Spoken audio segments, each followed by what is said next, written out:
बिस्मिल्लाहिर्रहमानिर्रहीम। आज हम लोग चैप्टर नंबर 2 को डिस्कस करेंगे, फिजिक्स के चैप्टर नंबर 2 को, जो आप लोगों का सेकंड टेस्ट है। तो सबसे पहले हम लोग डिस्कस कर लेते हैं कि फिजिक्स के चैप्टर नंबर 2 में से आपका क्या क्या है। तो फिजिक्स के चैप्टर नंबर 2 में से जो आप लोगों का पेपर है उसमें से पहले 2 MCQs होते हैं। कितने नंबर का पेपर आता है उसमें शॉर्ट क्वेश्चन चैप्टर नंबर 2 में से कितने हो सकते हैं? 3। और एक लॉन्ग क्वेश्चन जो है वो हमारा चैप्टर नंबर 2 में से आता है। तो यहाँ से अंदाजा लगा लें 6, 7, 8 और 9, 10, 13 मार्क्स का तकरीबन जो पेपर है वो चैप्टर नंबर 2 में से आ रहा होता है। तो हमारा जो टेस्ट हुआ है लास्ट टाइम, जो आपका ये सेकंड टेस्ट T2 हुआ है फिजिक्स का, उसमें सबसे पहला जो MCQ था वो ये था कि a vector of 10 Newton is acting at 45 degree with x-axis in xy plane, its y component is about। तो इसका y component हम लोगों ने फाइंड आउट करना था। तो उसका जो पहला आंसर है वो है ए। अब ये आंसर है वो 7 न्यूटन है। अब 7 न्यूटन हम लोग निकालेंगे कैसे? तो सिंपली ये सपोज हमारे पास x कंपोनेंट है और हमारे पास क्वेश्चन ये है कि हमारे पास x कंपोनेंट 45 डिग्री जो है वो बना रहा है x एक्सिस के साथ। तो इसका y हम लोगों ने फाइंड आउट करना था। हम लोगों ने पढ़ा हुआ है F x is equal to F cos theta F y is equal to F into sine theta. तो 10 इंटू साइन ऑफ 45। तो ये तकरीबन जो है वो 7 पॉइंट समथिंग निकलेगा आंसर। तो ये हमारा करेक्ट इसका आंसर होगा। उसके बाद second MCQ, how many angles are needed to determine the direction of the vector in space. तो स्पेस में हमारे पास से डायरेक्शन को डिटरमाइन करने के लिए कितने एंगल्स होने चाहिए? तो हमारे पास 3 एंगल्स होने चाहिए, मतलब आंसर जो है वो सी इसका जो वो करेक्ट होगा। उसके बाद है two vectors A and B are added by simple. अगर हम लोग दो वेक्टर्स को ऐड अप करते हैं तो उनमें क्या एंगल होना चाहिए? तो हमारे पास सिंपल, अगर हम दो वेक्टर्स को ऐड अप कर रहे हैं तो उनमें कोई एंगल नहीं होता, वो दोनों जीरो एंगल पे मौजूद होते हैं। तो 3 का जो आंसर है वो ए है। जो थर्ड क्वेश्चन उसका जो आंसर है वो है एंगल दोनों में क्या होगा? जीरो होगा, which is non correct. Vectors can be multiply, vector को मल्टीप्लाई किया जा सकता है, वेक्टर को सब्ट्रैक्ट भी किया जा सकता है, वेक्टर को ऐड भी किया जा सकता है। तो हमारे पास जो MCQ नंबर 4 है उसका आंसर है कैन बी डिवाइडेड। तो वेक्टर्स को डिवाइड नहीं किया जा सकता। तो ये हमारे पास इसका जो है 4 आंसर जो है वो करेक्ट है। वेक्टर्स को कभी भी हम लोग डिवाइड नहीं कर सकते। Angle between two vectors will be either between their heads. MCQs number हम लोग पहले 5th वाला डिस्कस कर लें, 6 में पढ़ रहा था। 5th वाला है unit vector is that vector which has direction only. तो इसका आंसर हमारे पास है डी। 5th का जो आंसर है वो है डी, कि हमारे पास जो यूनिट वेक्टर है उसकी जो मैग्नीट्यूड है वो क्या होती है? 1 होती है। आप लोगों ने इसकी डेफिनेशन भी पहले पढ़ी होगी। यूनिट वेक्टर की जो मैग्नीट्यूड है वो हमारे पास हमेशा 1 के इक्विवेलेंट ही होती है। उसके बाद हम लोग डिस्कस करते हैं 6। Angle between the two vectors will either between their heads. तो दो वेक्टर्स के हेड के दरमियान जो एंगल है वो क्या हो सकता है? तो 6 का जो आंसर है वो सी, आइदर बिटवीन देयर हेड्स और बिटवीन देयर टेल। तो वो जो एंगल है वो उनके हेड के दरमियान भी हो सकता है और उनके टेल्स, इसे हम लोग हेड बोलते हैं और इसे हम लोग क्या बोलते हैं? टेल बोलते हैं। तो एंगल जो है वो हेड्स के दरमियान भी हो सकता है और एंगल उनकी टेल्स के दरमियान भी हो सकता है। तो किसी भी वेक्टर में ये हमारे पास उसका हेड होगा और ये उसकी क्या होगी? टेल होगी। अच्छा, उसके बाद हमारे पास if a vector is along Z axis, ये हम लोग क्वेश्चन नंबर नेक्स्ट डिस्कस कर रहे हैं 7। तो हमारे पास z एक्सिस कहाँ पे होता है? तो सिंपली अगर हम लोग ड्रा करते हैं x, ये हमारे पास y और ये हमारे पास क्या है? g है। तो जो z डायरेक्शन वेक्टर होगा हमारे पास स्पेस में बेसिकली ये होगा।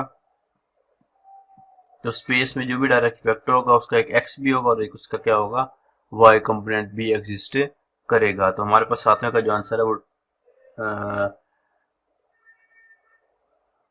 If a vector is along Z axis, तो उसका जो कंपोनेंट है सॉरी वो जेड डायरेक्शन में ही सिर्फ एग्जिस्ट कर रहा होगा, क्योंकि एक्स अपनी जगह पे एक डायमेंशन है, वाई अपनी जगह पे, और जो जी है वो अपनी जगह पे एक डायमेंशन है, तो इसका जो कंपोनेंट है वो जी डायरेक्शन में ही लाई कर रहा होगा। और आठवां जो है वो हमारे पास जो क्वेश्चन है वही है कि a body is said to be complete equilibrium, तो हमारे पास कंप्लीट इक्विलिब्रियम कब होगी, इसमें ऑप्शन में आंसर बी है, लेकिन simple sum of all the torque and sum of all the forces वो क्या होनी चाहिए, जीरो के इक्वल होनी चाहिए। उसके बाद है हम लोगों ने एंगल फाइंड आउट करना between 2i plus 3j minus के 4i प्लस 6j माइनस के। तो हम लोग जब इसका सोल्यूशन सॉल्व करते हैं by using vector component like as के a dot b is equal to A B cos theta, theta find out करने के लिए हम लोग क्या करेंगे कि हम लोग दोनों वेक्टर्स को पहले मल्टीप्लाई करेंगे। Simple a dot b is equal to A B cos of theta क्या हो जाएगा जी, a dot b divided by a magnitude and b magnitude को सोल्व करके आप लोग नॉर्मली इसका आंसर निकाल सकते हैं। तो हमारे पास इसका आंसर है फर्स्ट a0 निकलता है। Second condition of equilibrium control, तो इक्विलिब्रियम की सेकंड कंडीशन जो है वो उसका जो आंसर है वो क्या है, 10 की का ऑप्शन जो है सी बनता है। तो हमारे पास उसका answer rotational equilibrium, rotational equilibrium. जो उसके बाद हम लोग शॉर्ट क्वेश्चंस की तरफ आ रहे हैं। हमारा सबसे पहला शॉर्ट क्वेश्चन है पोजीशन वेक्टर। तो पोजीशन वेक्टर क्या होता है जी, a vector which locate the direction, a vector which determines the location with respect to orientation। Simple definition है बुक में दी हुई है कि ये हमारे पास पॉइंट P है, तो यहाँ पर A और ये जो B है वो हमारे पास उसकी डायमेंशन सॉरी पोजीशन को शो कर रहा होगा। और null vector, a vector whose magnitude is zero, जिस वेक्टर की मैग्नीट्यूड जीरो होती है वो नल वेक्टर होता है, और जीरो हमारे पास उसकी मैग्नीट्यूड होगी और इसकी जो डायरेक्शन होती है वो आर्बिट्रेरी होती है।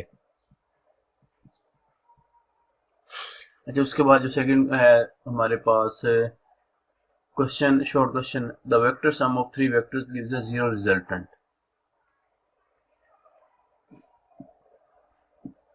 अब हम लोग थर्ड डिस्कस करने जा रहे हैं कि तीन वेक्टर्स का जो सम है वो जीरो कब हो सकता है। तो आप लोगों का जो एक्सरसाइज है ये उसका सेकंड क्वेश्चन है। तो अगर हम लोग तीन वेक्टर्स को हेड टू टेल रूल के मुताबिक ऐड अप कर दें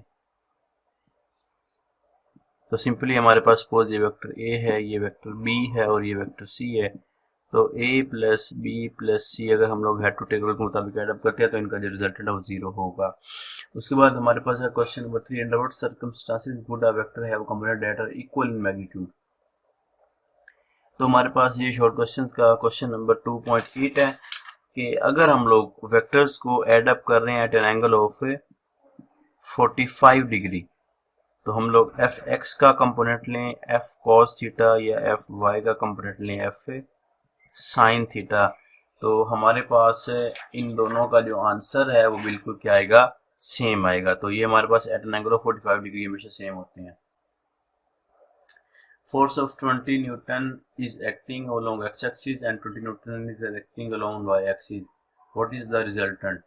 कि अगर हमारे पास एक फोर्स 20 न्यूटन x में भी है और y में भी है तो उनका रिजल्टेंट क्या होगा। तो हमारे पास दोनों फोर्सेस को ऐड अप करके उनका मैग्नीट्यूड लेके आप लोग उसका इजीली रिजल्टेंट फाइंड आउट कर सकते हैं।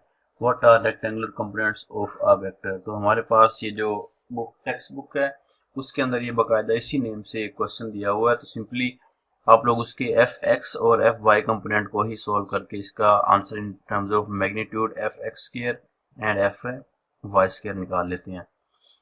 अच्छा, उसके बाद है मेथड ऑफ लॉन्ग क्वेश्चन। हम लोग लॉन्ग क्वेश्चन की तरफ आ रहे हैं।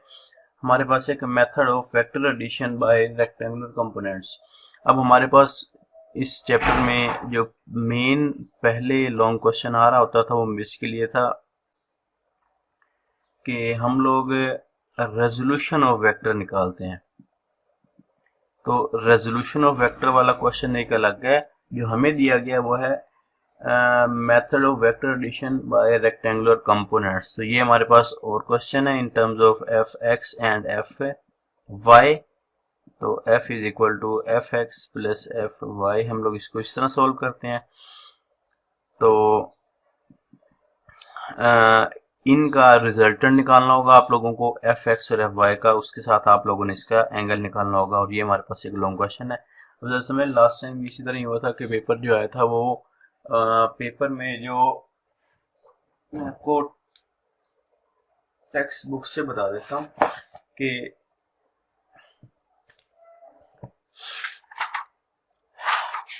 अब पेपर में जो क्वेश्चन आया हुआ था लास्ट टाइम वो ये था कि determine the vector of its and it's rectangular components. हम लोगों ने वेक्टर और इसके रेक्टेंगुलर कंपोनेंट्स को सॉल्व करना था, लेकिन बच्चों ने बोर्ड के पेपर में vector addition by rectangular components को सॉल्व किया हुआ था। तो अब ये ज़हन में रख लीजिएगा कि आप लोगों का ये वाला क्वेश्चन भी एज अ लॉन्ग क्वेश्चन आ सकता है, रेक्टेंगुलर कंपोनेंट्स ऑफ वेक्टर, ये मुकम्मल, और दूसरा ये वाला भी आ सकता है। तो इस क्वेश्चन में हम लोगों ने vector addition by rectangular components को सॉल्व किया हुआ है, ना कि इस क्वेश्चन को सॉल्व किया हुआ है। उसके बाद हमारे पास न्यूमेरिकल है। न्यूमेरिकल बिल्कुल इजीली है और आप लोग इसको सिंपली सॉल्व कर सकते हैं। फोर्स हमारे पास न्यूमेरिकल में